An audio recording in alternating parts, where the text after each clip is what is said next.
বাবার কথা কেন বলেছেন? আমি আপনি যখন মায়ের পেটে গিয়েছি, বাবা ইনকাম বাড়ায় দিছে, খরচের হিসাব বাড়াইছে, খরচে কর কম, ইনকাম করে বেশি। কেন সন্তান আসবে পৃথিবীতে?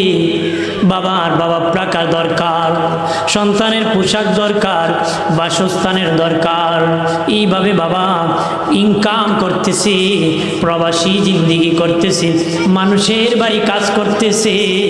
বাবাজি প্রবাসী জিন্দিগি করেছে, রোদ্রে শুকাইছে, বৃষ্টিতে ভিজেছে, টালা গাড়ি চালাইছে, রিক্সা চালাইছে, মানুষের বাড়ি কাজ করে করে সন্তান লালন পালন করছে।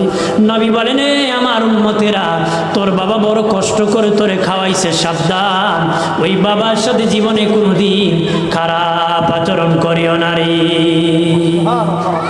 ওই বাবার সাথে কোনোদিন খারাপ আচরণ করিও না।